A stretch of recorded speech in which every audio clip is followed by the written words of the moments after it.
ಎಲ್ಲರಿಗೂ ನಮಸ್ಕಾರ. ಇಂದು ನಾವು ನಿಮಗೆ ಕೇವಲ ಒಂದು ನಿಂಬೆಹಣ್ಣಿನ ಮುಖಾಂತರ ಮಾಡುವಂತಹ ವಶೀಕರಣ ತಂತ್ರವನ್ನು ಹೇಳಿಕೊಡುತ್ತಿದ್ದೇವೆ.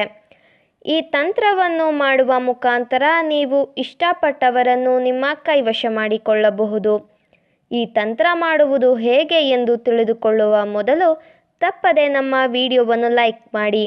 ಹಾಗೂ ನೀವಿನ್ನೂ ನಮ್ಮ ಚಾನಲನ್ನು ಸಬ್ಸ್ಕ್ರೈಬ್ ಮಾಡಿಲ್ಲ ಅಂದರೆ ಈ ಕೂಡಲೇ ಸಬ್ಸ್ಕ್ರೈಬ್ ಬಟನ್ ಮೇಲೆ ಕ್ಲಿಕ್ ಮಾಡಿ.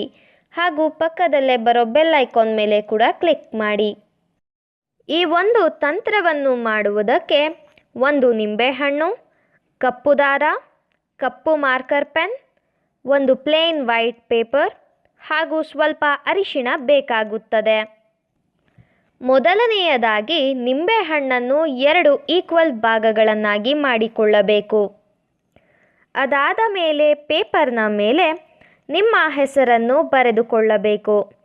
ಅದರ ಕೆಳಗಡೆ ಪ್ಲಸ್ ಚಿಹ್ನೆಯನ್ನು ಬಳಸಿ ನೀವು ಯಾರನ್ನು ನಿಮ್ಮ ಕೈವಶ ಮಾಡಿಕೊಳ್ಳಬೇಕು ಅಂತ ಇರ್ತೀರಾ ಅವರ ಹೆಸರನ್ನು ಬರೆಯಬೇಕು ವೀಕ್ಷಕರೇ. ಉದಾಹರಣೆಗೆ ನಿಮ್ಮ ಹೆಸರು ಕಾರ್ತಿಕ್ ಎಂದು ಬರೆದುಕೊಳ್ಳಿ. ಅದರ ಕೆಳಗಡೆ ಪ್ಲಸ್ ಚಿಹ್ನೆಯನ್ನು ಬಳಸಿ ನೀವು ಇಷ್ಟಪಡುವವರ ಹೆಸರನ್ನು ಉದಾಹರಣೆಗೆ ಕಾವ್ಯ ಎಂದು ಬರೆದುಕೊಳ್ಳಿ. ಹೆಸರನ್ನು ಬರೆದ ಬಳಿಕ ನಾವು ವಿಡಿಯೋದಲ್ಲಿ ತೋರಿಸುತ್ತಿರುವ ಹಾಗೆಯೇ ಪೇಪರನ್ನು ಫೋಲ್ಡ್ ಮಾಡಿಕೊಳ್ಳಬೇಕು. ಫೋಲ್ಡ್ ಮಾಡಿದ ಪೇಪರನ್ನು ನೀವು ಕಟ್ ಮಾಡಿರುವ ನಿಂಬೆಹಣ್ಣಿನ ಮಧ್ಯಭಾಗದಲ್ಲಿ ಇಡಬೇಕು. ಪೇಪರನ್ನು ನಿಂಬೆಹಣ್ಣಿನ ಮಧ್ಯಭಾಗದಲ್ಲಿ ಇಟ್ಟ ನಂತರ ಸ್ವಲ್ಪ ಅರಿಶಿಣವನ್ನು ಹಚ್ಚಬೇಕು. ಅದಾದ ಬಳಿಕ ನಿಂಬೆಹಣ್ಣನ್ನು ಕಪ್ಪು ದಾರದಿಂದ ಸುತ್ತಬೇಕು. ಈ ರೀತಿಯಾಗಿ ನೀವು ಮಾಡಬೇಕಾದರೆ ನೀವು ಯಾರನ್ನು ನಿಮ್ಮ ಕೈವಶ ಮಾಡಿಕೊಳ್ಳಬೇಕು ಅಂತ ಇರ್ತೀರಾ ಅವರ ಹೆಸರನ್ನು ನಿಮ್ಮ ಮನಸ್ಸಿನಲ್ಲಿಯೇ ಹೇಳಿಕೊಳ್ಳುತ್ತಾ ಅವರು ಸಂಪೂರ್ಣವಾಗಿ ನಿಮ್ಮ ವಶವಾಗಲಿ ಎಂಬ ಸಂಕಲ್ಪವನ್ನು ಕೂಡ ಮಾಡಬೇಕು. ನಾವು ವಿಡಿಯೋದಲ್ಲಿ ತೋರಿಸುತ್ತಿರುವ ಹಾಗೆಯೇ ಮಾಡಬೇಕು ವೀಕ್ಷಕರೇ.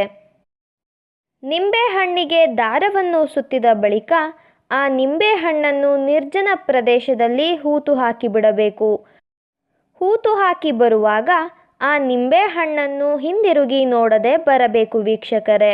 ಈ ರೀತಿಯಾಗಿ ನೀವು ಮಾಡುವುದರಿಂದ ನೀವು ಇಷ್ಟಪಟ್ಟವರು ಕೇವಲ 2 ಗಂಟೆಯ ಒಳಗಾಗಿ ನಿಮ್ಮ ಕೈವಶವಾಗಿ ಬಿಡುತ್ತಾರೆ.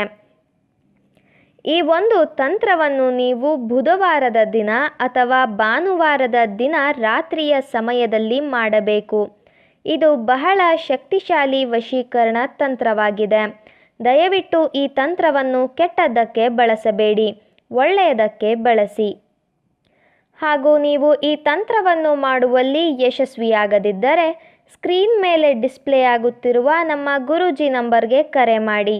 ನಿಮ್ಮ ಎಲ್ಲ ಕಷ್ಟಗಳಿಗೂ ಕೂಡ ಪರಿಹಾರ ಮಾಡಿಕೊಡುತ್ತಾರೆ. ಈ ತಂತ್ರ ನಿಮಗೆ ಇಷ್ಟ ಆದಲ್ಲಿ ವಿಡಿಯೋವನ್ನು ಲೈಕ್ ಮಾಡಿ, ಶೇರ್ ಮಾಡಿ ಹಾಗೂ ಕಮೆಂಟ್ ಮಾಡಿ. ವಿಡಿಯೋ ನೋಡಿದ ಎಲ್ಲರಿಗೂ ಕೂಡ ಧನ್ಯವಾದಗಳು.